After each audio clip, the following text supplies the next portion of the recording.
आज के इस लेक्चर में हम डिस्कस करने जा रहे हैं इलेक्ट्रिक पोटेंशियल को। इसमें हम देखेंगे कि इलेक्ट्रिक पोटेंशियल क्या है और बहुत ही एक इंपॉर्टेंट कॉन्सेप्ट पढ़ेंगे पोटेंशियल डिफरेंस का, what is meant by electric potential difference. तो इसके लिए हम कंसिडर कर लेते हैं कि हमारे पास दो प्लेट्स हैं, एक प्लेट ए है जो कि नेगेटिवली चार्ज है और दूसरी प्लेट बी है जो कि पॉजिटिवली चार्ज है। इन दोनों प्लेट्स के दरमियान में यूनिफॉर्म इलेक्ट्रिक फील्ड बी से ए की तरफ एग्जिस्ट करेगा, इसको हम पहले पढ़ चुके हैं। अब अगर जहां पे हम किसी पॉजिटिव चार्ज को इंट्रोड्यूस करवाते हैं, लेट्स से यहां पर मैंने एक यूनिट पॉजिटिव चार्ज इंट्रोड्यूस करवा दिया Q0, तो जो ही हम चार्ज को इंट्रोड्यूस करवाएंगे तो हम देखेंगे कि जो चार्ज है वो इस प्लेट बी से रिपेल होगा, पॉजिटिव उसको रिपेल करेगा, जबकि नेगेटिव प्लेट से क्या करेगी, अट्रैक्ट करेगी। तो जो चार्ज है वो बी से ए की तरफ मूव करना शुरू कर देता है। अब ये क्यों मूव करता है, तो इसको हमने पहले भी देखा कि जब भी फील्ड के अंदर हम चार्ज को प्लेस करते हैं तो उसके ऊपर इलेक्ट्रोस्टैटिक फोर्स एग्जिस्ट करती है, एक्सर्ट होती है, जिसकी वजह से वो बी से ए की तरफ मूव करना शुरू कर देगा। उस फोर्स को अगर हम इलेक्ट्रिक इंटेंसिटी के रिलेशन से देखें तो ये फोर्स हमारे पास बराबर आएगी Q0 इंटू ई के। अब चूंकि जो चार्ज है वो बी से ए की तरफ मूव कर रहा है, हमें पता है जब भी कोई चार्ज मूव करेगा, कोई ऑब्जेक्ट मूव करता है तो इसका मतलब उसमें काइनेटिक एनर्जी जो है वो इंक्रीज हो रही है। यहां पे रेस्ट में था, जो ही आपने प्लेस किया उसके बाद उसने मूव करना शुरू किया, जिसकी वजह से उसकी काइनेटिक एनर्जी में क्या होगा, इंक्रीज होगा। तो इसका मतलब हमारे पास जो चार्ज है वो बी से ए की तरफ जब मूव करेगा फील्ड की डायरेक्शन में तो उसकी काइनेटिक एनर्जी में क्या आएगा, जहां पे इंक्रीज आएगा। अब अगर हम ऐसे करें कि हम इस चार्ज के ऊपर एक अपोजिट फोर्स लगाना शुरू कर दें, यानी कि मैं वो फोर्स लगाऊं कि मैं इसको ए से बी की तरफ लेके जाने की कोशिश करूं, तो इसका मतलब मुझे यकीनन ए से बी की तरफ ले जाने के लिए एक्सटर्नल फोर्स लगाना पड़ेगी। क्यों? क्योंकि मुझे अगेंस्ट द फील्ड मूव करना है। ये ऐसे ही है कि जैसे आप जमीन से किसी ऑब्जेक्ट को उठाते हैं तो ऊपर ले जाने के लिए आपको फोर्स लगानी पड़ती है। इसका मतलब हमने पढ़ा था इसको ग्रेविटेशनल पोटेंशियल एनर्जी के कॉन्सेप्ट में कि जो हम फोर्स लगाते हैं वो बेसिकली उस ऑब्जेक्ट के ऊपर वर्क डन परफॉर्म करती है। तो सेम यहां पे होगा कि हम अपोजिट फोर्स लगाकर इस पे वर्क डन परफॉर्म करने की कोशिश करेंगे, और जब भी हम अगेंस्ट द फील्ड मूव करते हैं तो हमें वर्क जो हम उसके ऊपर कर रहे हैं वो work in the form of energy store होता है। तो यहां पे भी जब हम ए से बी की तरफ ले जाने की कोशिश करेंगे तो हमें फोर्स लगाना पड़ेगी, वो फोर्स इसके ऊपर क्या करेगी, वर्क करेगी। अब सपोज करें कि जो हम फोर्स लगा रहे हैं वो इस तरह लगा रहे हैं कि जो हमारी अप्लाइड यानी एक्सटर्नल फोर्स है वो इस Q0 इंटू ई के इक्वल है मैग्नीट्यूड में, लेकिन डायरेक्शन में क्या है, अपोजिट है। यहाँ पे मैंने इसको अपवर्ड एरो से दिखाया है, तो ये कौन सी फोर्स है, ये एक्सटर्नल फोर्स है। जब ये इसकी इक्वल होगी बट अपोजिट इन डायरेक्शन होगी तो इसका मतलब हमारे पास जो चार्ज है वो इक्विलिब्रियम में आ जाएगा। इक्विलिब्रियम को भी हमने फर्स्ट ईयर में डिस्कस किया था कि इक्विलिब्रियम कब मेंटेन होगा, अगर हम उसकी लीनियर इक्विलिब्रियम की बात करें कि जब हमारे पास फोर्सेस जो है उनका नेट रिजल्टेंट क्या हो जाए, जीरो हो जाए। नेट रिजल्ट जीरो हो जाए तो बॉडी क्या हो जाती है, इक्विलिब्रियम में आ जाती है। और इक्विलिब्रियम में जब बॉडी आएगी तो इसका मतलब उसकी जो वेलोसिटी है वो यूनिफॉर्म वेलोसिटी हो जाएगी। इसको आपने डिस्कस किया था पैराट्रूपर की एग्जांपल से कि जब पैराट्रूपर गिरते हैं तो जब उनके ऊपर जो ग्रेविटी की फोर्स एक्ट कर रही है वो डाउनवर्ड, और जो अपोजिट फोर्स हवा की लग रही होती है, ड्रैग की फोर्स, वो इक्वल हो जाती है, तो ऑब्जेक्ट टर्मिनल वेलोसिटी से मूव करता है। तो इसका मतलब यहां पे क्या हो जाएगा, उसी तरह इक्विलिब्रियम एस्टेब्लिश हो जाएगा।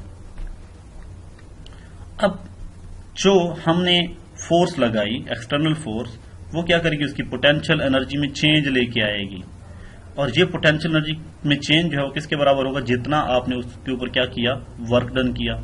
अब चूंकि आप ऑब्जेक्ट को ए से बी की तरफ लेके जा रहे हैं तो इसका मतलब जितनी उसकी पोटेंशियल एनर्जी बी पे होगी और ए पे होगी, इन दोनों का जो डिफरेंस होगा वो किसको शो करेगा, उसके ऊपर होने वाले वर्क डन को शो करेगा।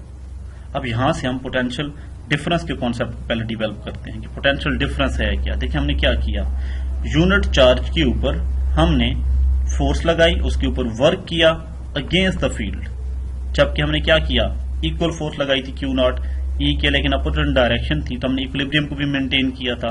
तो हम ये कह सकते हैं that work done in moving a unit positive charge from one point two another keeping electrostatic equilibrium maintain. तो इसको हम नाम देते हैं पोटेंशियल डिफरेंस का। इसको हम रिप्रेजेंट करते हैं डेल्टा वी से, और ये किसके बराबर आएगा, फाइनल माइनस इनिशियल पॉइंट, तो फाइनल पॉइंट बी है, इनिशियल ए है, तो हम लिख सकते हैं V B minus V A के। बाय डेफिनेशन हम क्या कह रहे हैं कि ए से बी तक जो हमने वर्क किया यूनिट चार्ज के ऊपर, उसे हम नाम दे रहे हैं पोटेंशियल डिफरेंस का, तो हम लिख सकते हैं W from A to B over Q naught. और ये वर्क डन किसके बराबर था, पहली इक्वेशन हमने देखा कि ये किसके बराबर है, चेंज इन पोटेंशियल एनर्जी की। तो हम यहाँ पे इस वर्क डन को रिप्रेजेंट कर सकते हैं डेल्टा यू से, जो कि क्या है, चेंज इन पोटेंशियल एनर्जी है। तो अगर हम इसकी यूनिट की बात करें तो इसका जो यूनिट है उसको वोल्ट कहा जाता है। जो हमने प्रीवियस इक्वेशन पढ़ी उससे हमारे पास जो डेल्टा वी है वो किसके बराबर है, delta U over Q not के, हमने कहा था work done on unit charge.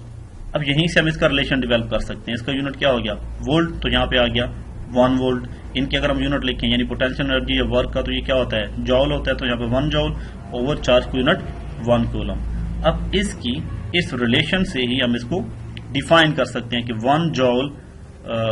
1 volt अगर हमारे पास पोटेंशियल डिफरेंस हो तो इससे क्या मुराद होगा। इससे मुराद ये है कि जब आप इलेक्ट्रोस्टैटिक इक्विलिब्रियम को मेंटेन करते हुए किसी भी चार्ज पे जो कि 1 कूलम का हो, उस पे अगर आप 1 जॉल का वर्क परफॉर्म करें, तो तब जो पोटेंशियल डिफरेंस एग्जिस्ट करेगा दो पॉइंट्स में, उसे हम क्या नाम देंगे, 1 वोल्ट का नाम देंगे। So if 1 जॉल work is done on a unit positive charge in a field from one point to another by keeping electrostatic equilibrium maintained, तो इसे हम नाम देंगे किस चीज का, 1 वोल्ट का। बहुत ही इंपॉर्टेंट शॉर्ट क्वेश्चन है, डेफिनेशन इसकी बहुत इंपॉर्टेंट है 1 वोल्ट की, इसको याद रखना है आप लोगों ने। अब इसके बाद हम बात करते हैं electric potential at a point की।